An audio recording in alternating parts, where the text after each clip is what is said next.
E eu quero convidar você a abrir a sua Bíblia comigo, no livro do Apocalipse. Nós estamos no capítulo 2. Abra sua Bíblia aí, por gentileza.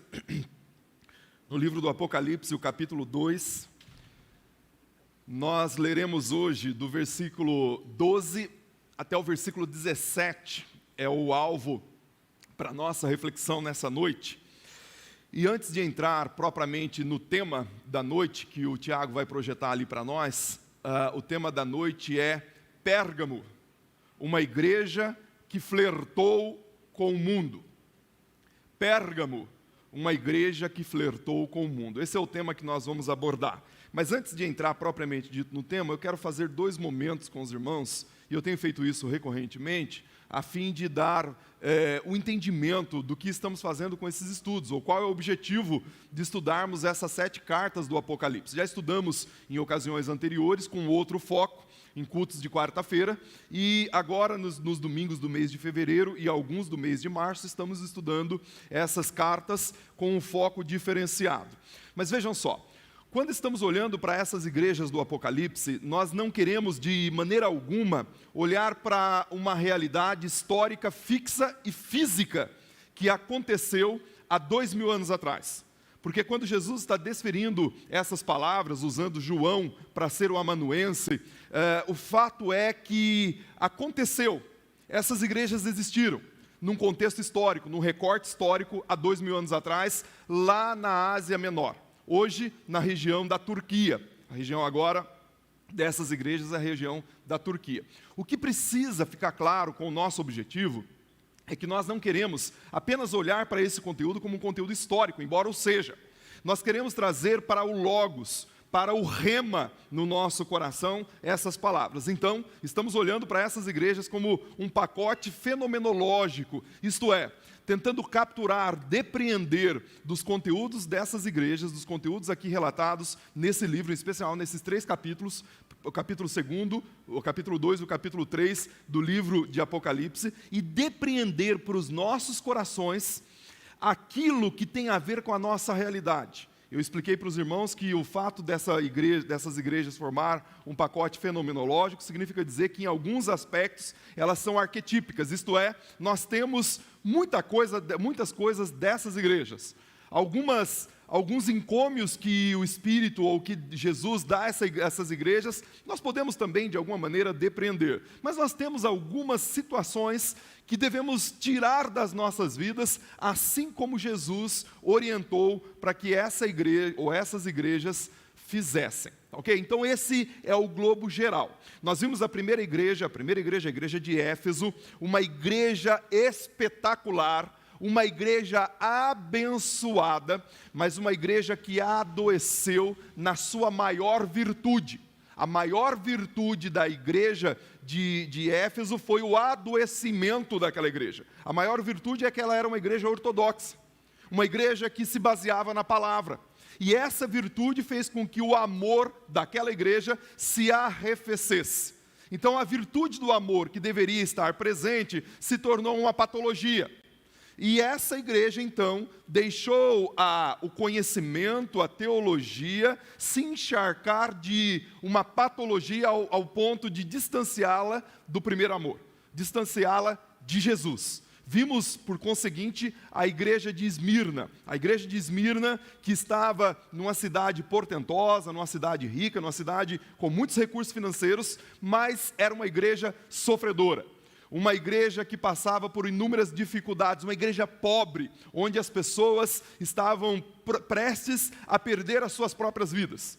E essas pessoas dessa igreja se tornaram homens e mulheres resilientes, pessoas que estavam firmes na fé, pessoas que não flertavam com o pecado, com o mundo, e não deixavam a palavra do Senhor como só menos importante. Essa igreja se tornou a igreja referência naquele contexto, porque de fato servia ao Senhor com autenticidade. Mas agora, hoje, nós entraremos na igreja, como já fiz referência, que está o tema ali, a igreja de Pérgamo. Essa igreja, e antes mesmo de fazer a leitura, essa igreja ela estava num contexto da Ásia Menor, mas um contexto muito destacado, um contexto onde a cidade ela era vista como, nós vimos que Esmirna era a coroa da Ásia, e essa cidade aqui era a cidade mais poderosa.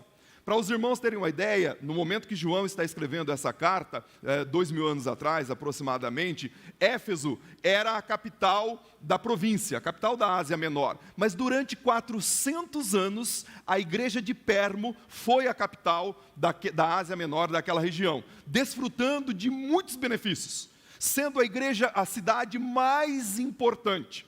Também essa cidade, é importante que os irmãos saibam, o próprio nome, Pérgamo, significa torre fortificada. Era uma cidade que se jactava de ser elevada. Lá pelo ano 240 antes de Cristo, houve uma luta, uma guerra avassaladora, e naquela guerra contra os Gálatas, essa cidade de Pérgamo, ela foi vitoriosa.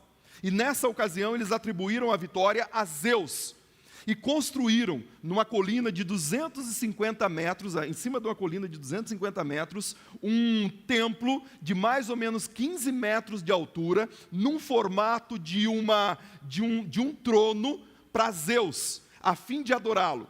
Quando havia o sacrifício ali para o templo de Zeus, a fumaça do sacrifício se unia com as nuvens, e era algo extremamente apoteótico. Isso aconteceu 240 a.C. Essa cidade também era uma cidade conhecida, e se jactava disso, se exaltava, como a cidade dos intelectuais. A cidade que tinha muito conteúdo filosófico, tinha muita produção de conteúdo, ao ponto de ter ali uma biblioteca com mais de 200.000 volumes.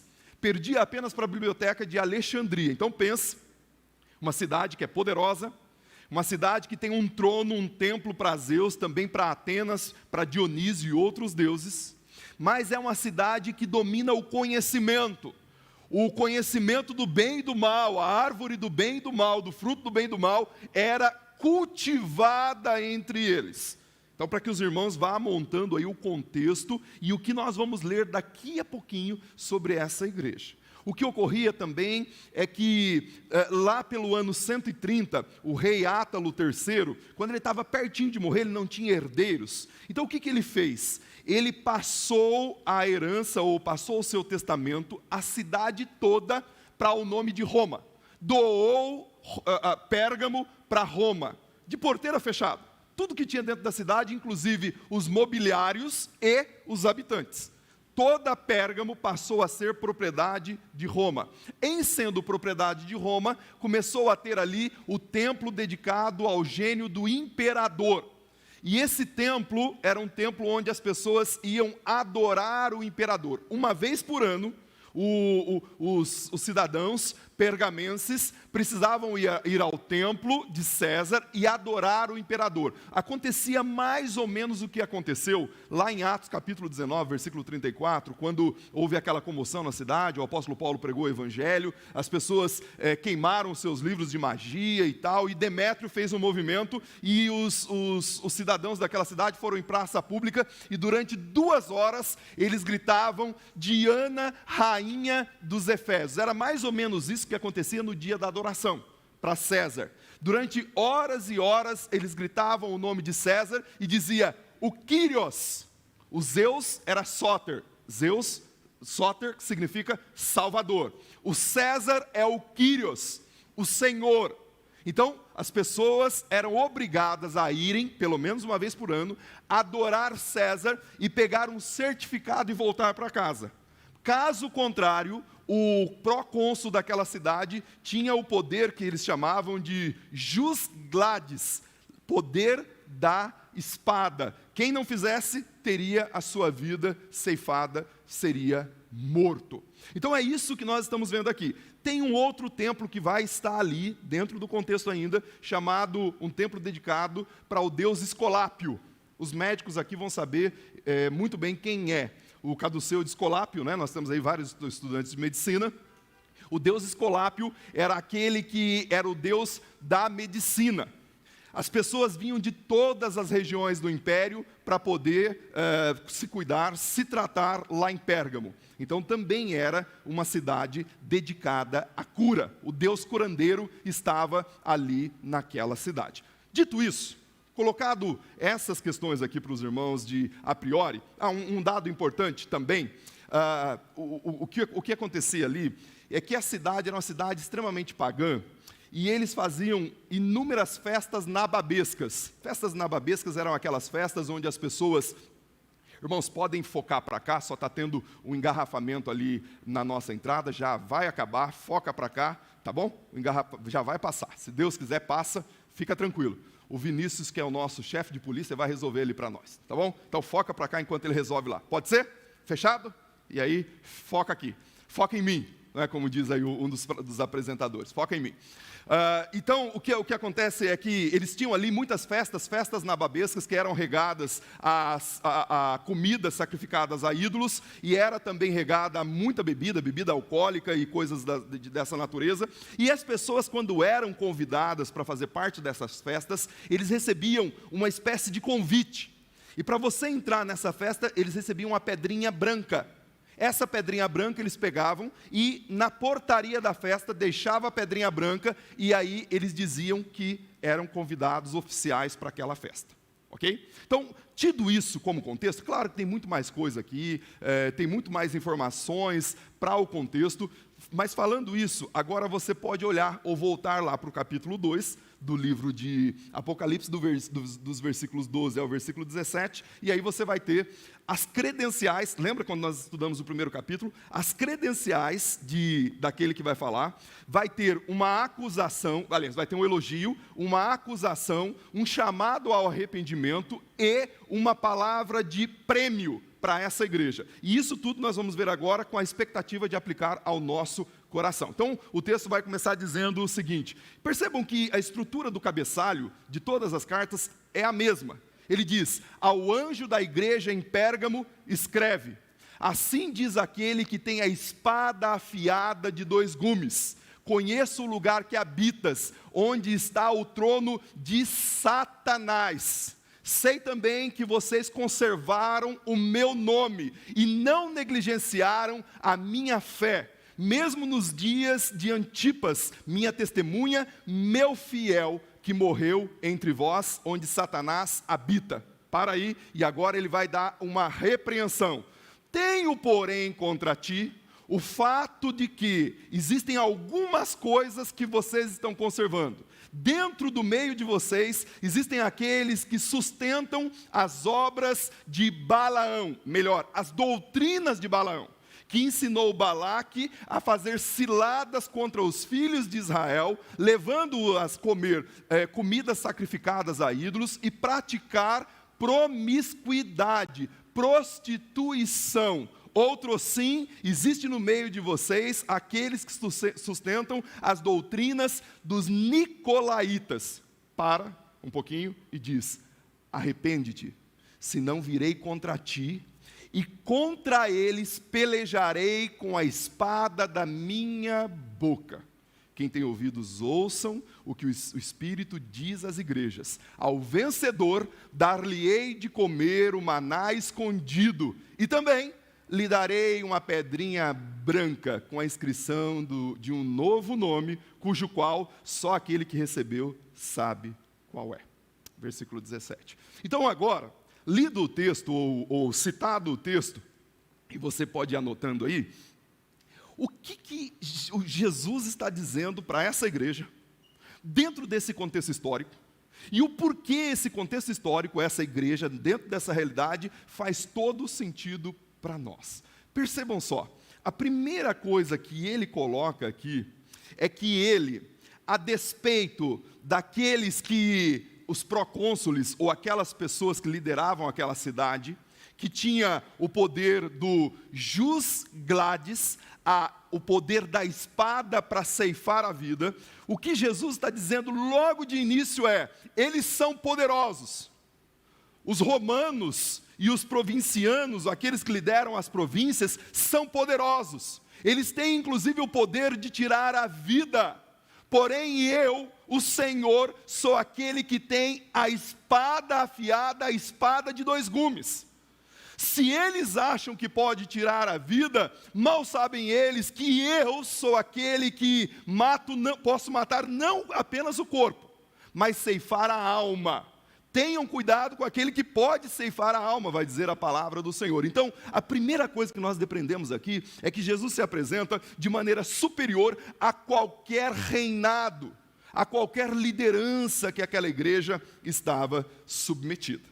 Mas o interessante é que na continuidade ele já mostra isso, ele fala, eu sou superior, fique comigo, tenha atenção para o que eu vou falar do Oravante, porque eu tenho essa espada, eu tenho não só a espada, mas o direito de utilizá-la, segundo a minha bem-querência, eu sou esse que falo. Mas aí ele continua, ele diz, eu sei onde habitas. Olha que coisa interessante, eu sei onde habitas, onde está o trono de Satanás.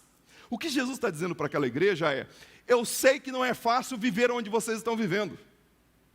Eu sei que não é fácil viver no meio desse mundo conspurcado pelo pecado, pela corrupção, pela mentira, pela falcatrua, pelo desejo de levar vantagens. Eu sei que não é fácil viver nesse mundo e ser santo. Eu sei que não é fácil viver num lugar onde existe um trono erigido para Satanás. Eu conheço o lugar onde você habita. Eu sei que essa situação que você está enfrentando não é fácil. É difícil. É muito difícil. E provavelmente aqui, depois que eu fiz a introdução para os irmãos já devem ter percebido qual é o trono de Satanás. Os estudiosos dizem que pode ser ou o templo de Zeus, ou o templo de Esculápio, ou então o templo do imperador. O templo do imperador é a maior possibilidade dentre todas as questões. Porque a ideia aqui é que Satanás se manifesta naquele ambiente onde um homem, uma pessoa é adorada. Onde o ser humano quer usurpar a glória de Deus. Então ele diz, eu sei que vocês habitam, que vocês moram, que vocês residem, e aqui o morar não é o morar de 1 Pedro que nós estamos estudando. O morar de 1 Pedro é o morar paróiken, ele está de passagem. Não é um lugar de paragem, não é uma habitação. Aqui não. Aqui eles habitam nesse lugar. Existe uma dificuldade para viver nesse lugar. Irmãos, será que não é mais ou menos o que nós vivenciamos? Talvez, e daqui a pouco nós vamos entrar nesse ponto, nós estamos vivendo vidas simples e tranquilas do ponto de vista de viver nesse mundo, porque estamos flertando com o mundo. Aqui, graças a Deus, ninguém assim o faz. Mas essa igreja decidiu não flertar com o mundo num primeiro momento. E aí não era fácil viver. Porque aquele que se converte, vai viver uma vida cristã verdadeira e autêntica, ele tem algumas sanções que ele sempre vai receber. Porque ele não vai dar continuidade àquilo que outrora era realidade. Eu disse aqui, se roubava, não rouba mais. Se mentia, não mente mais. Se fofocava, não fofoca mais. Se passava os outros para trás, não passa mais. Então, aquilo trazia outrora alguns benefícios. E o fato de deixar de fazer porque está servindo a Cristo, traz uma série de complicações. E o porquê que esse trono aqui, provavelmente era o trono de César, ou do imperador. Porque se o indivíduo não adorasse ao imperador, ele seria morto. E é o que essa igreja aqui está fazendo. Ela não tem condições, ela não tem capacidade de dizer que o Senhor da vida deles é o César. O Senhor da vida deles é o Quírios, é Jesus Cristo, o nosso Senhor. Não é o César, não é um homem. Ela é uma igreja que não se dobra. Mas aí, preste atenção aqui comigo, captura aí, vejam só. Eles estão numa cidade onde Satanás tem um trono, inclusive vivendo uma vida que glorifica a Deus. Quando a Bíblia diz que eles sustentaram o nome do Senhor, não é o nome J-E-S-U-S. Não é o nome Jesus. O sustentar o meu nome significa viver em consonância, viver em realidade, viver em profundidade do meu nome. Não negar o meu nome. Não ser um agente secreto enquanto vive. Você conhece crente agente secreto? Crente agente secreto é aquele um que você só sabe que é se você fizer uma grande investigação, porque ele está sempre se escondendo, ele está sempre se camuflando. É comum você encontrar crentes agentes secretos e conviver com ele muitos anos, e só lá na frente, numa determinada ocasião, você descobrir que ele é crente. Essa igreja não. Essa igreja sustentava o nome do Senhor, eles estavam dispostos a ir à forca, ao ponto de, a Bíblia vai dizer que eles não negaram a fé, e mesmo diante do martírio de um irmão chamado Antipas. Esse irmão chamado Antipas, ele simplesmente não negou o nome do Senhor. E provavelmente foi usado a espada de Roma para decepar o pescoço desse irmão. Na verdade, os historiadores dizem que provavelmente ele foi colocado dentro do bezerro de bronze, e dentro desse bezerro de bronze ele foi queimado.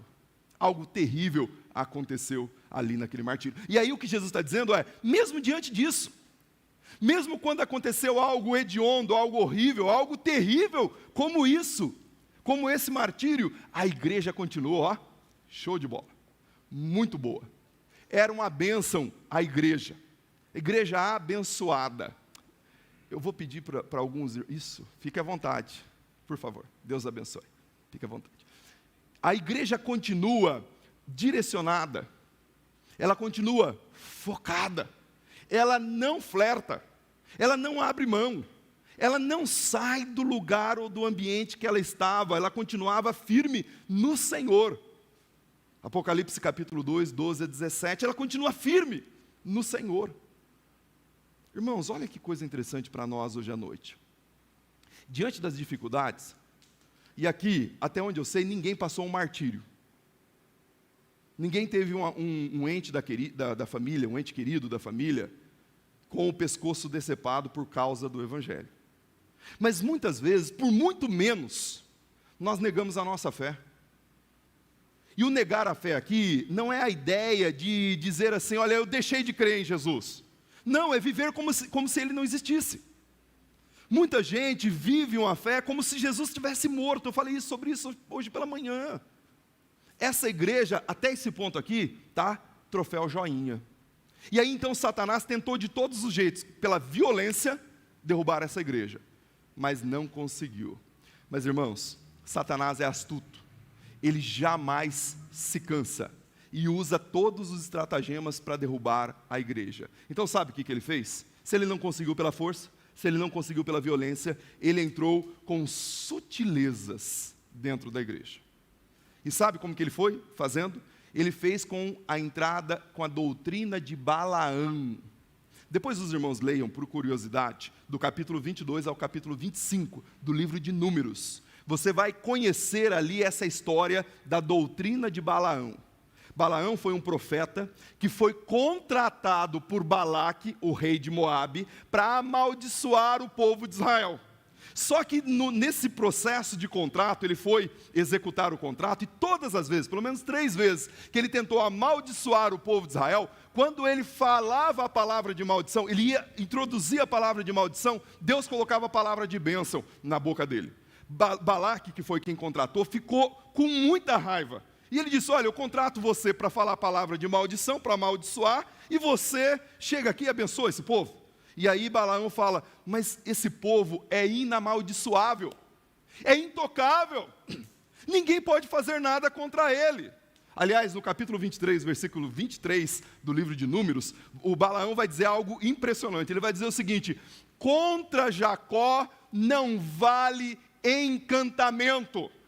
Não tem profecia, não tem maldição contra Jacó, e nem mandinga qualquer contra Israel.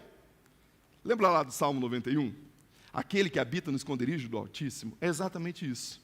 Balaão entendeu que era impossível, não dá para profetizar contra esse povo. Só que Balaão teve um estalo, Sabe qual que foi o estalo? Ele falou, olha, a gente não pode profetizar contra eles, porque eles são intocáveis. Mas tem a possibilidade da gente entrar sutilmente. Sabe assim, sorrateiramente, na igreja, quietinho, bonitinho, no meio do povo, a gente entra e faz com que o povo peque contra Deus. Porque a única maneira de Deus ser contra esse povo é esse povo se voltando contra Deus.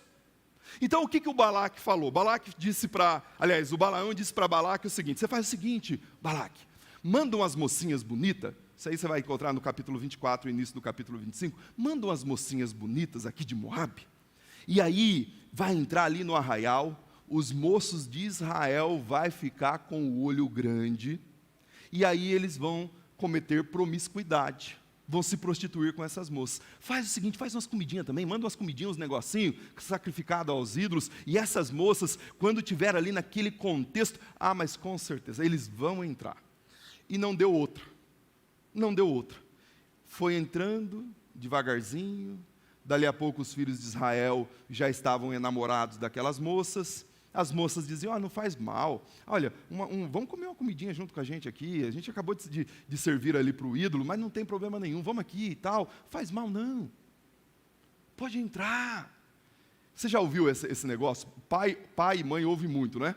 E pastor também, ainda que não tenha filhos, mas pai e mãe ouvem muito e pastor também. Essa expressão, eu sei que você já ouviu como pai, tem nada a ver, pai, todo mundo faz.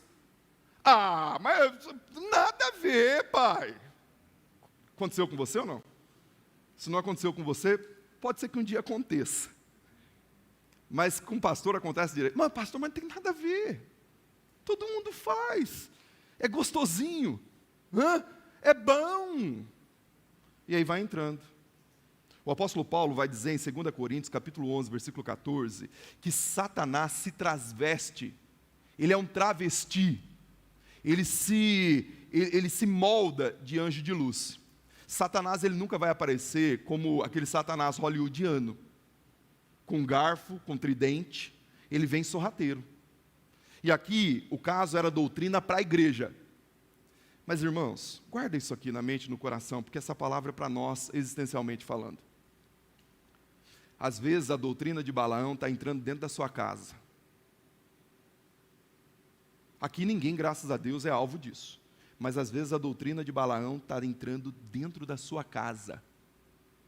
Sabe aquele momento que você começa a relativizar as coisas? A dizer que não tem problema? Não tem problema. Não, é tranquilo. Isso aí é coisa de crente careta. Esse negócio aí, não, pode entrar, não pode. Vem de boa. Vem no pai. Deixa com o pai. O pai resolve. O deixa com o pai é uma expressão nossa aqui da igreja, que quem está por dentro conhece. O pai resolve, deixa com o pai. Aí vai entrando.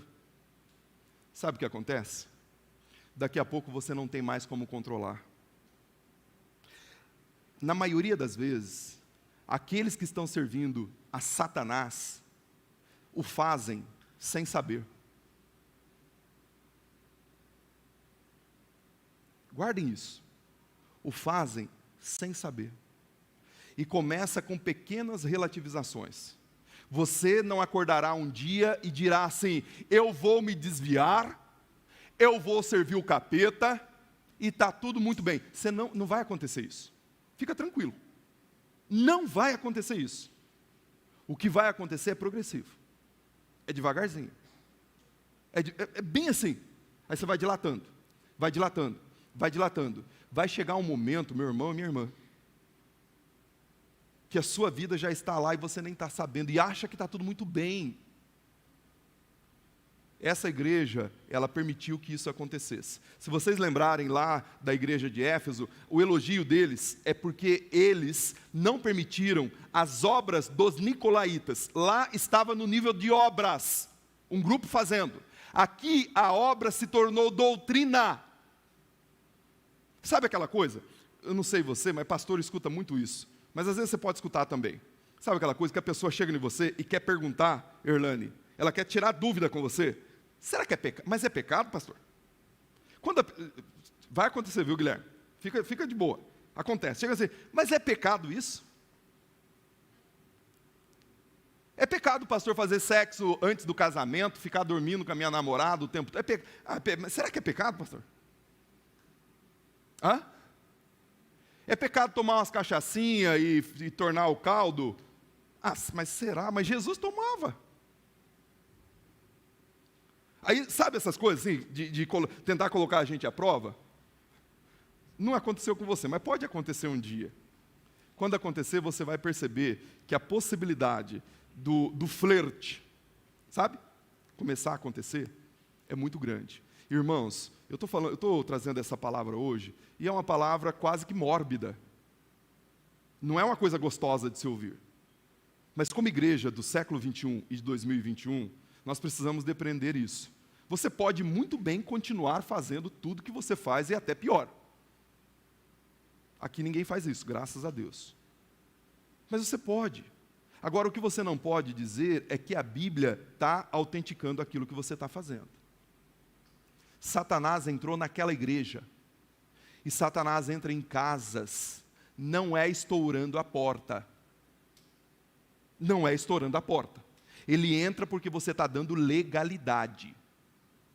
Entende isso?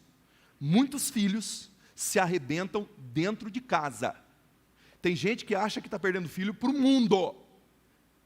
Guarda isso. Muitas vezes você perdeu o filho ou está perdendo o filho dentro da sua casa. Com aquilo que está abrindo concessão. Então, o que Jesus está dizendo aqui, e Paulo vai dizer algo poderoso, lá em Efésios capítulo 4, versículo 17, salvo o melhor juízo, confere aí para mim, 4,17 de Efésios, ele vai dizer o seguinte: não dê lugar ao diabo.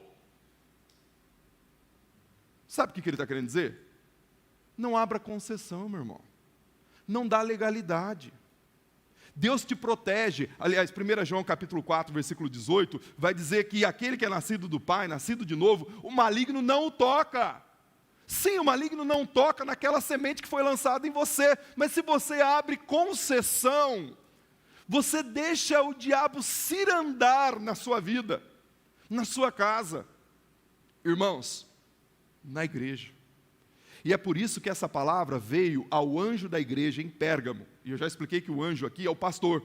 E aí, quando ele fala tudo isso e também das obras, outro sim, ele diz: outro sim, igualmente, existe no meio de vocês aqueles que sustentam as obras dos nicolaítas. Eu já expliquei enquanto nós estudamos Efésios, e vou explicar de novo quando nós estudarmos a igreja de Tiatira, essas obras ou a doutrina dos nicolaítas. Mas para esse momento aqui, o que eu queria deixar muito forte nos nossos corações, irmãos, se nós flertarmos com o mundo, relativizarmos, não vai demorar muito. Não demora muito. Nós perdemos uma geração inteira. E no seu caso, uma geração é um filho. E Deus não te constituiu para ser pai ou mãe de filho que vai para o inferno. Sabe por quê? Porque Deus te constituiu e deu seu filho para ser herança. E uma herança você multiplica, você abençoa. Isso é sério, meus irmãos. Isso é sério. Não podemos abrir concessão. E aí, quando eu estou falando aqui do anjo da igreja, ele vai dizer agora no próximo versículo, no versículo 16, o seguinte: arrepende-te, senão virei contra ti. Virei a ti. Ele está falando para o pastor da igreja. E aí ele diz: e contra esses pelejarei com a espada da minha boca. Lembra essa espada? Capítulo 4, versículo 12 de Hebreus. A palavra de Deus é viva e eficaz, mais cortante do que qualquer espada de dois gumes, apta para perfurar alma e espírito, juntas e medulas, e é apta para discernir o pensamento e as intenções do coração. Meus irmãos, dura coisa é recalcitrar contra os aguilhões. Dura coisa é ter Jesus frente a frente no embate.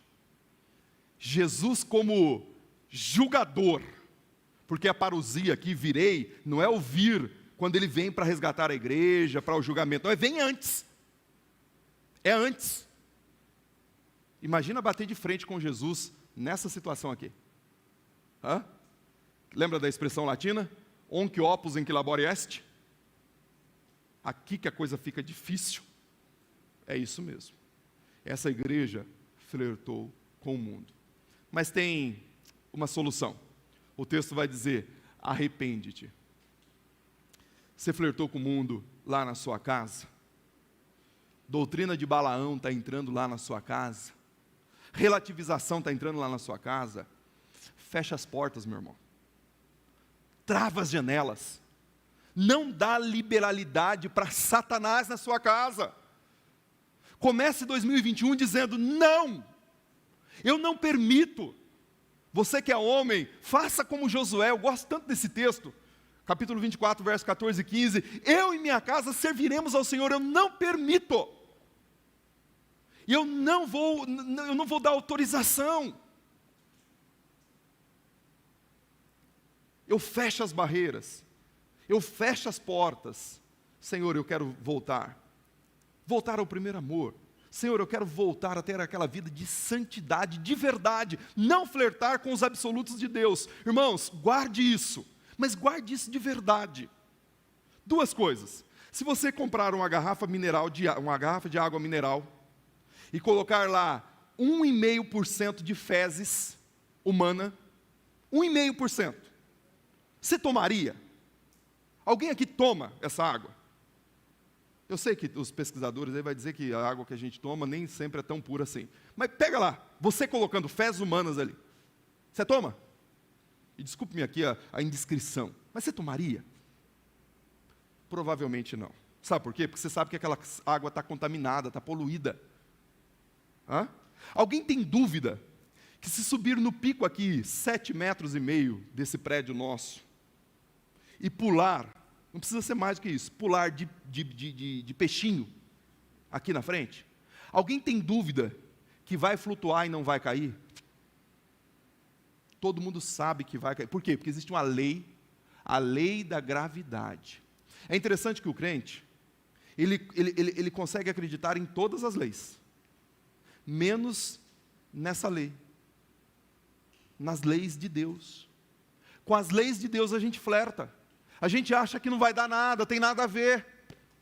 Tem nada a ver. Pode fazer. É tranquilinho, Deus é bom. Mas Ele está dizendo para você hoje à noite, para mim, porque essa palavra é para mim. Arrepende-te. Está vivendo dessa maneira? Meu irmão, em nome de Jesus, arrepende-te nessa noite. Não deixa para amanhã. Arrepende-te nessa noite e seja restaurado. Tenha sua família restaurada.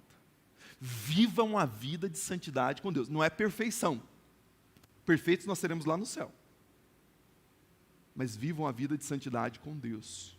E aí ele vai dizer, e aí é o prêmio do versículo 17, ele vai dizer o seguinte, ao vencedor dar-lhe-ei de comer do maná escondido. O maná escondido, para aqueles que estavam ouvindo essa mensagem, fazia todo sentido, porque contavam uma lenda que quando o povo de Israel foi levado cativo, lá no século 7 a.C., Jeremias teria pego o maná escondido. O maná era a comida que Deus mandava do céu para o povo de Israel quando estava na peregrinação, saindo do Egito até a terra de Canaã. Quando entrou na terra de Canaã, eles pegaram uma porção e deixaram na Arca da Aliança. Quando o povo, no século 7 a.C., foi levado cativeiro, teria essa lenda que Jeremias pegou esse maná e escondeu numa fissura, no Monte Sinai. Então esse maná estaria escondido lá. E quando o Messias voltasse, o povo comeria desse maná escondido. Então quando Jesus disse, comereis do maná escondido, o que ele está dizendo é o seguinte, olha, aquelas comidas que eles querem que vocês comam a qualquer custo, aquelas comidas sacrificadas aos ídolos, não vale de nada, não tem importância nenhuma, porque eu tenho o maná. Aliás, o maná de Jesus, ele já foi distribuído lá em João capítulo 6, versículo 36, quando ele diz: eu sou o pão da vida. Moisés alimentou vocês na travessia do deserto com o maná, mas eu sou o pão da vida. Eu sou o pão vivo que desceu do céu. E aí o que ele está dizendo é o seguinte: olha, aquela comida é comida podre. É comida que homens fazem para oferecer para um Deus morto.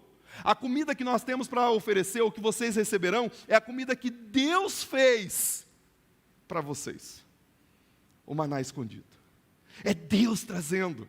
Meus irmãos, é Deus sendo o padeiro celestial, o chefe de cozinha celestial, e te dando o maná escondido. Mas aí o texto continua, ele diz: também darei uma pedrinha branca.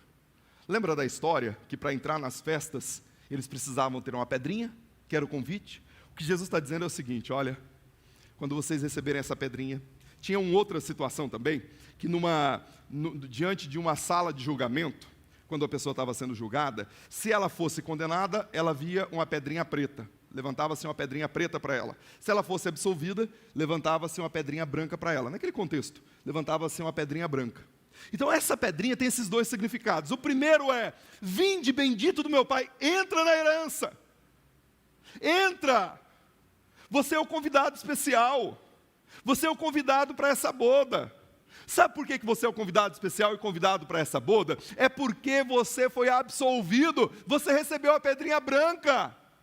Em Jesus Cristo você foi absolvido, você não mais flertou, você saiu das doutrinas de Balaão, das doutrinas dos nicolaítas, e agora você vive para a minha glória. Entra, bendito de meu Pai, vem desfrutar da herança, vem viver essa vida em abundância aqui dentro da casa do Pai. Entra e desfrute. E aí, finalmente, ele fala: você vai ter um novo nome. É lindo que na Bíblia, todas as vezes que Deus estava restaurando a vida de alguém, Ele mudava o nome. E o que Ele está dizendo é: Rafael, agora você não vai ser mais chamado pelo seu apelido existencial. Eu até gosto do meu nome, Rafael. Joyce, só que nome bonito, Joyson, né? Nome bonito, esse é o apelido existencial do Joyce. O apelido histórico do Joyce. Né? Mas ele tem um nome. Ele vai ter um outro nome.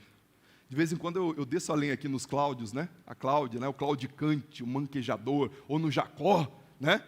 Nós temos o Jacózinho aqui, desce a lenha no Jacó, porque o Jacó é usurpador. Não tem problema não, meu irmão. Não tem problema não. Porque esse não é o seu nome verdadeiro. O seu nome verdadeiro vai vir escrito nessa pedrinha. E isso significa uma nova identidade. Lembra de 1 Coríntios capítulo 13, versículo 12 em diante? Ele vai dizer que lá nós seremos conhecidos. Aliás, nós conheceremos plenamente, assim como somos conhecidos. Esse novo nome é a nossa nova identidade para a eternidade. Então, essa igreja, ela flertou com o mundo, mas ela tinha possibilidade de fazer o divórcio desse casamento. Ela estava casando com o mundo. Ela estava vivendo o mundanismo, mas ela tinha a possibilidade de fazer o divórcio. Irmãos, nós temos a possibilidade. Aqui, graças a Deus, eu creio que não tem ninguém nessa condição. Mas se tiver, se for o seu caso, é só você e Deus, ninguém mais precisa ficar sabendo agora nesse momento. Eu quero orar com você, para que você faça esse divórcio de verdade. É um divórcio que precisa ser feito, meu irmão. Romper. Joga fora. Sai dessa. Não deixe Balaão entrar na sua casa. Não deixe Nicolau ser o autor das feituras no seu lar. Deixa não. Você que é homem da casa, se posiciona, meu irmão. Faz isso. Faz mesmo.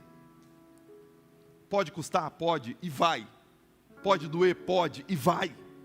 Vai incomodar? Vai. Vai, porque viver o mundo é muito mais fácil, muito mais gostoso, muito mais tranquilo do ponto de vista da carne.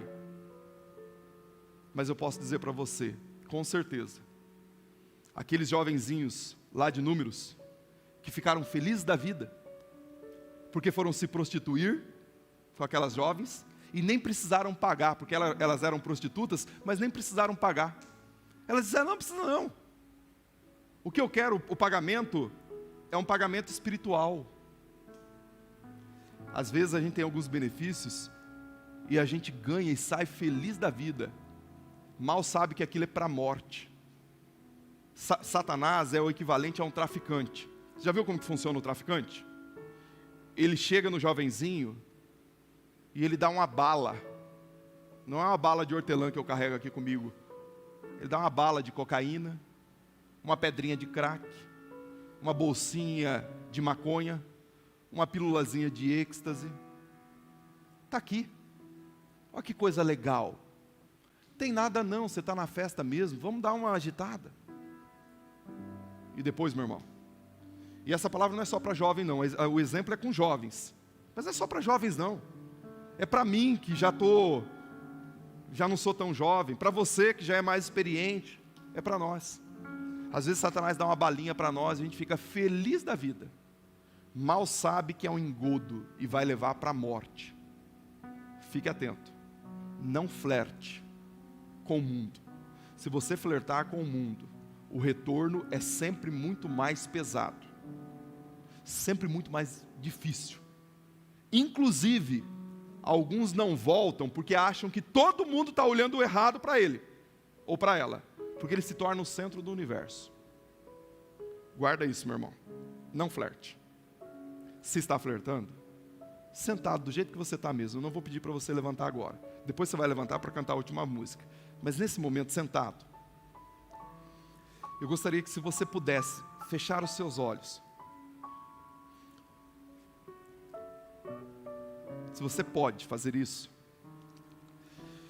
mas de verdade, irmãos, olhar aí para dentro do seu coração. Será que tem alguma ala, alguma gaveta? Será que tem algum compartimento da minha vida que eu estou entregando a Satanás?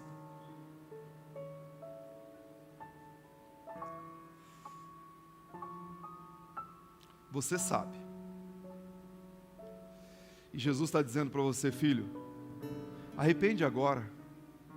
Arrependimento não é remorso, não é chorar. Choro pode estar no arrependimento, mas não é só choro. Arrependimento é mudança de conduta. E a mudança de conduta pode começar agora à noite, nesse momento, nesse instante.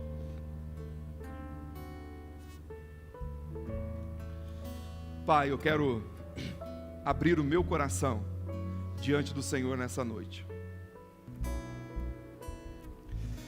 E eu quero colocar o coração de cada um dos meus irmãos que fazem essa diagnose neste momento. Fazem esse diagnóstico espiritual. Alguns que, quem sabe, começaram a flertar com o pecado, começaram a flertar com o mundo. É um namorico tão inocente, é um namorico, uma paquera, uma piscadela tão inocente, mas vai trazer morte para essa casa, vai trazer morte para essa família. Pai, em nome de Jesus, visita esse coração agora, nessa noite, seja aqui em casa ou em qualquer lugar, visita esse coração, visita essa história, e Pai, que haja arrependimento, que haja transformação, que haja mudança de vida e caráter nessa noite. É só o Senhor que pode promover isso. Uma pregação, uma exposição, ela traz conhecimento, mas é o Espírito Santo que aplica no coração. E é ao Senhor, ao Teu Espírito, que nós recorremos nessa noite. Inspira esse pai para ser o homem dessa casa. Inspira essa mãe para ser uma mãe segundo o Teu coração. Inspira essa esposa para ser uma esposa que se afasta da aparência do mal. Inspira esse marido para ser um marido que blinda a sua casa. Esse jovem para olhar para além dos impulsos, das pulsões, das volições, dos desejos da carne. Inspira esse jovem nessa noite e converte o nosso coração nessa direção de busca de santidade e de verdade. Não permita que nós continuemos com esse namorico com o mundo. E na vida da igreja, Pai, levanta-nos como atalaias da Tua verdade. Não permita que nós permitamos essas relações no nosso meio. Ajude-nos a fazer o diagnóstico e o devido tratamento segundo a Tua vontade e o Teu querer. No nome de Jesus, nós oramos. Amém e amém. Tenha mesmo uma semana abençoada e receba aquele abraço impessoal, como eu costumo dizer, mas cheio